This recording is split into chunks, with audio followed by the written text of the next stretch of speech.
नमस्कार दोस्तों, स्वागत है आप लोगों का मेरे इस चैनल सनातन फर्स्ट ब्लॉग में एक नए एपिसोड के साथ। आज का पाठ है, दिन में किस समय माँ सरस्वती बैठती है जुबान पर।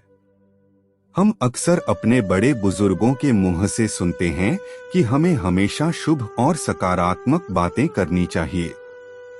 बड़े बुजुर्ग कहते हैं कि किसी भी मनुष्य को अपशब्द और नकारात्मक बातें नहीं करनी चाहिए, क्योंकि क्या पता उस समय उनके मुंह पर माँ सरस्वती विराजमान हो और वह नकारात्मक बातें सच हो जाएं।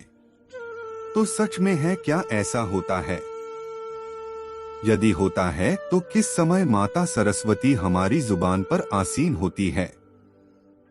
मित्रों, पहले तो इस प्रश्न का उत्तर कि यह बात केवल कोरी कल्पना नहीं है और ऐसा वास्तव में देखा गया है। जैसा कि हम सभी जानते हैं, माता सरस्वती बुद्धि, ज्ञान और विवेक की देवी है। वह शब्द की माधुर्य और ज्ञानवती है। वीणा वादिनी सरस्वती ने ही सर्वप्रथम सृष्टि में स्वर भरे हैं। ऐसी मान्यता है कि माता सरस्वती से सर्वप्रथम स स्वर की उत्पत्ति हुई और इसी वजह से संसार के सभी नदी, नालों और पक्षियों को आवाज मिली।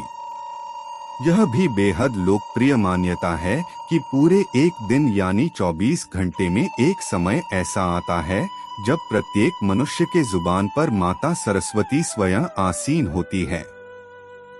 इस विषय में ऐसा कहा जाता है कि इस समय उपरांत जो भी शब्द मनुष्य बोलता है वह सच हो जाते हैं।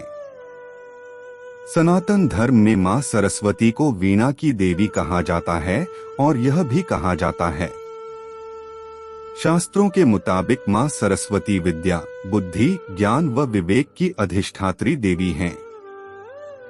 अंधकार से भरे हुए इस जीवन से इंसान को एक अच्छे रास्ते की ओर ले जाने का सारा बीड़ा वीणा वादिनी सरस्वती माँ के कंधों पर ही होता है।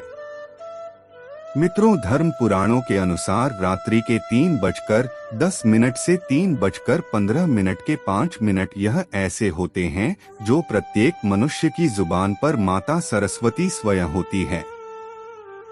अब आप सोचेंगे, इस समय तो कोई जानता ही नहीं है, तो इस बात का क्या आशय हुआ?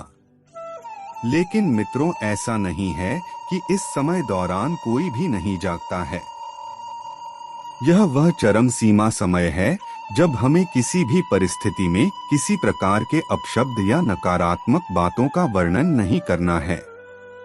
लेकिन इसका असर प्रातः काल तक रहता है, इसलिए आपको प्रातःकालीन यानी कि सूर्योदय से पहले और सूर्योदय के कुछ समय बाद भी किसी प्रकार के एक शब्द या नकारात्मक बातों का वर्णन नहीं करना है। तो आज बस इतना ही। फिर मिलते हैं अगले वीडियो में एक नए एपिसोड के साथ। तब तक के लिए नमस्कार।